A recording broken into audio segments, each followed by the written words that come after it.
बिस्मिल्लाहिर्रहमानिर्रहीम। अस्सलाम वालेकुम। सैयदा रूबी रज़ी के चैनल में आप सबको खुश आमदीद।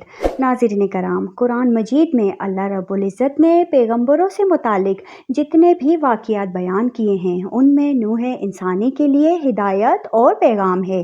कोई वाक़या भी मफ़हूम और मायने से खाली नहीं।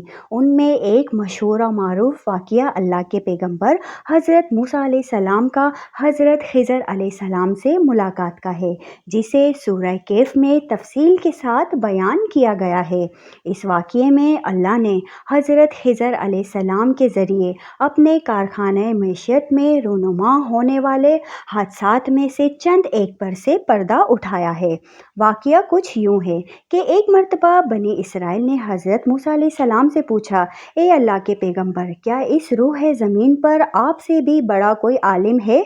तो मूसा अलैहिस्सलाम ने फरमाया, मैं सबसे ज़्यादा इल्म वाला हूँ। लेकिन अल्लाह तबारक व तआला को हज़रत मूसा की ये बात पसंद ना आई।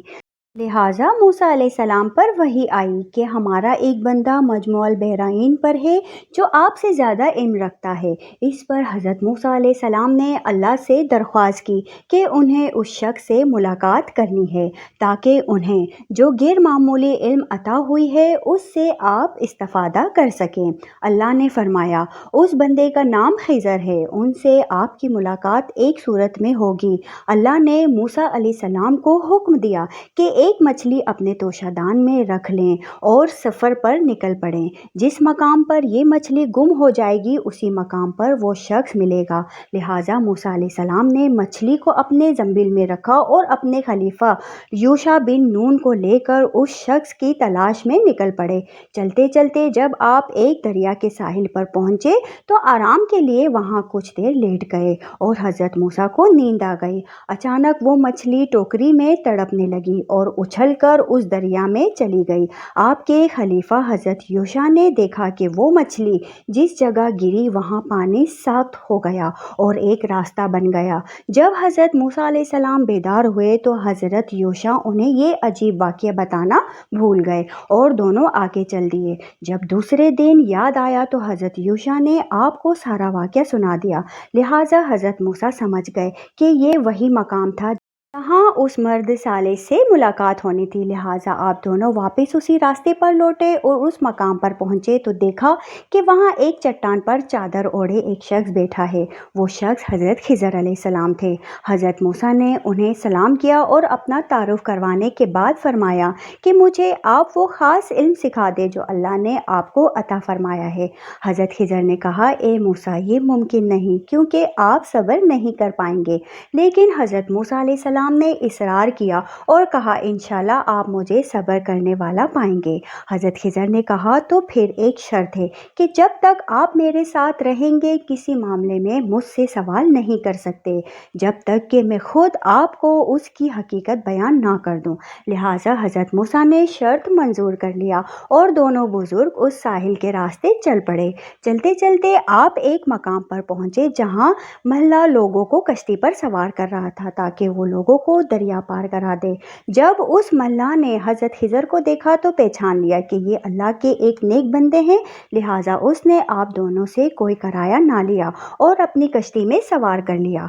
जब कश्ती चलने लगी और दरिया के लहरों के दरमियान पहुंची तो हज़रत खिज़र ने उस कश्ती का एक तख्ता तोड़ दिया जिससे कश्ती में सुराख हो गया। इस पर हज़रत मूसा अलैहिस्सलाम ने कहा, इस मल्लाह ने आपके साथ इतना अच्छा सलूक किया और बदले में आपने उसकी कश्ती तोड़ डाली, ये आपने बहुत बुरा काम किया। इस पर हज़रत खिज़र ने कहा, मैंने आपको पहले ही कहा था कि आप सब्र ना कर सकेंगे।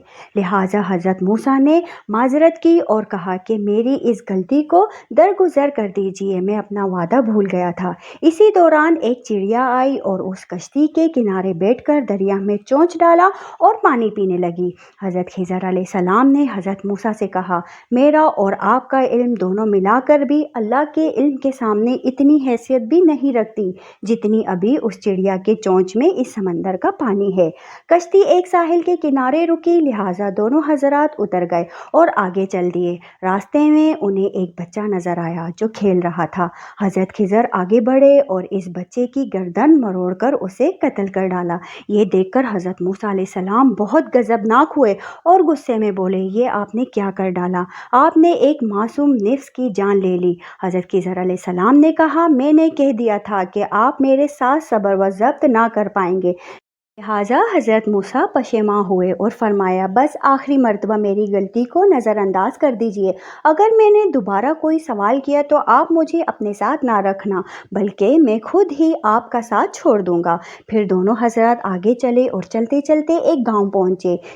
طویل سفر کرنے کی وجہ سے دونوں تھک چکے تھے، لہٰذا آپ دونوں اس گاؤں میں موجود لوگوں کے دروازے پر گئے اور درخواست کی کہ انہیں وہاں کچھ دیر کے لیے پناہ دے دیں، مگر اس گاؤں کے لوگوں کے اندر سے رحم اور انسانیت کا جذبہ مر چکا تھا۔ انہوں نے راہگیر کی مدد کرنے کے بجائے انہیں پناہ اور کھانا دینے سے انکار کر دیا اور انہیں وہاں سے دھتکار دیا۔ جب وہ اس گاؤں سے جانے لگے تو خضر علیہ السلام نے دیکھا کہ وہاں ایک مکان ہے جس کی دیوار پرانی ہو گئی تھی اور وہ جھکی ہوئی تھی۔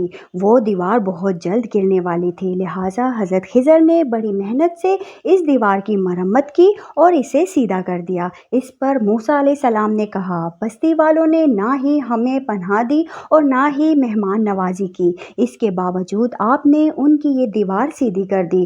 آپ کو چاہیے تھا کہ اس کے بدلے ان سے کچھ اجرت ہی لے لیتے۔ لہٰذا حضرت خضر علیہ السلام نے فرمایا، اب تمہارے اور میرے راستے الگ ہوتے ہیں۔ افسوس کہ تم سے صبر نہ ہو سکا، لیکن میں تم سے جدا ہونے سے پہلے ان کاموں کی وجہ بتا دیتا ہوں جو میں نے کیے۔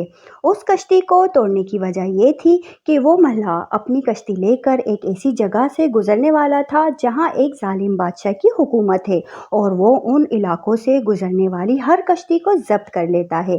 جب وہ اس علاقے سے گزریں گے تو اس کشتی میں نقص ہونے کی وجہ سے وہ بادشاہ ان سے کشتی نہیں چھینے گا اور انہیں چھوڑ دے گا۔ اس طرح اس غریب ملح کا روزگار بچ جائے گا اور وہ بچہ جسے میں نے قتل کیا وہ بڑا ہو کر ایک بدکار شخص بننے والا تھا جو کفر اور سرکشی کرتا اور اپنے ماں باپ کے لیے آفت بن جاتا۔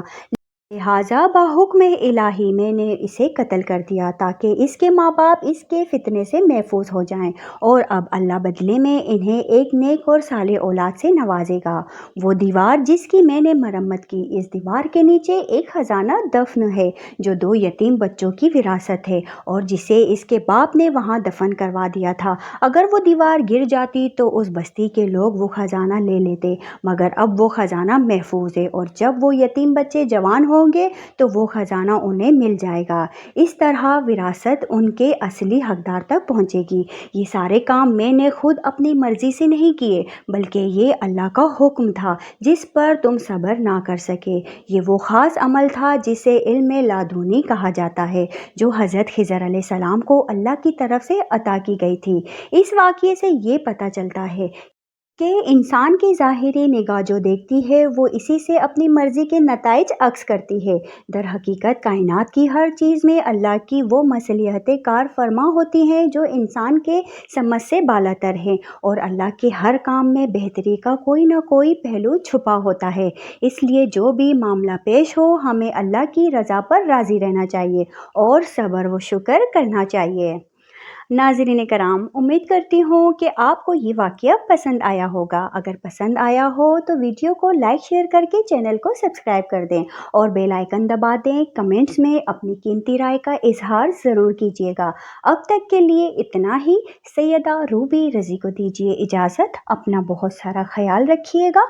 اللہ حافظ۔